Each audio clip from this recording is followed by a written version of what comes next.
For as long as there's been comedy, there's been the double act. Big one, small one, straight one, funny one, Noel, and dimwit. These dynamics are as old as performance itself, and, even on the formerly inventive fringe, they inexorably reassert themselves. There are double acts for all seasons at this year's festival, one assembled to make provocative points about race, that's Brendan Burns and Indigenous Australian comic Craig Quartermain, one because the third member of a sketch troupe jumped ship just before the fringe, that's Gaines Family Gift Shop. Then there's Trygve vs. a Baby, in which the festival's best-loved mime act Trygve Wakenshaw teams up with his one-year-old son on stage. The publicity asks who's more entertaining, and the answer, unsurprisingly, is Phineas, at least within the format Daddy has built for him. The show begins with the pair pottering together on stage, and the audience loses its heart instantly to Wakenshaw filth, as he toddles among the footlights, self-consciousness barely a speck on his horizon. In the show, Trygve sets up elaborate silent comedy scenarios, into which Phineas is then thrust in roles that can accommodate his ungovernable behavior.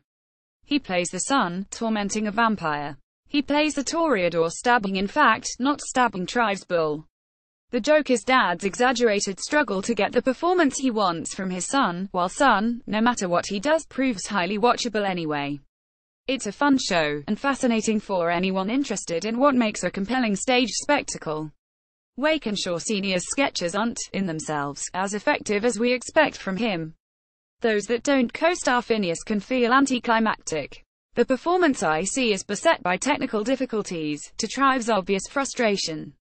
But this remains a delightful oddity, and a lovely spin on the authority figure, the agent of chaos dynamic. Relationship breakdown. Giants it's de rigueur these days for sketch acts to dramatize, by way of a subplot, their own relationship breakdown. Gaines are doing it. The sisters duo Toby did it brilliantly here 6 years ago. Will son of Ian Hislop and Barney Fishwick, aka Giants, do it too? The familiar joke in their sophomore show, For an Hour, being that Weedy Will loves being in partnership with Barney, but Alpha Barney wants to be a serious actor. Those crosscurrents are played too broadly, and resolve too easily, to make much of an impact. But there are laughs to be had from the duo's Norwegian Europop alter egos' fjord neat lyrics, silly accents, via their citizenship test for Brexit Britain. If Idris Elba can play Bond, can a man marry his son? To the running gag about the Duff cameos Hislop has played alongside Fishwick's succession of heroic title roles. Internecine tension is a feature of musical duo Flo and Jones' show too, but only mildly. There's a song about how these sisters Rosie and Nicola Dempsey would kill one another, and a dispute over whether to sing the one about sausages. It's nicely underplayed, as much in their looks as the words, and firmly second fiddle to the song's fascinating Ada-ish numbers about the search for love, or the need to save the bees. Alongside the lyrical wit, the act draws its charge from the contrast between Rosie's well-bred wholesomeness and Nicola's slightly edgier sensibility, a tension that could be developed.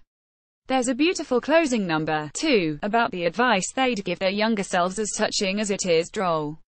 Acting chops. Ingrid Oliver veteran fringe goers will get a distinct Garth Marenghi vibe from Great British Mysteries, a mockumentary in which two paranormal investigators shine the truth torch into the unknown. As with Giants, it might be more effective if played with a straighter bat. But this two-hander from Will Close and Rose Robinson, aka the Cloak Dagger Club, is likably silly, as boffinish Olive Bacon and smug but dumb Teddy hunt down the Loch Ness Monster. Gormless credulity is celebrated, pompous commentary is sent up, and the choice one-liners as dawn cracked like a vicar's smile in Victoria's Secret, keep coming. One of the jokes few double acts can resist telling is about their own codependency.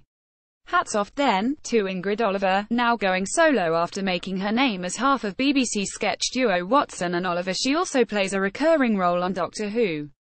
Her show speech presents a handful of characters, a thinly veiled Katie Hopkins, like the German translator of Nigel Farage's post-referendum address to the EU, orbiting around ideas of public speech and political commitment, building to a clarion call for a more moderate, consensual public discourse.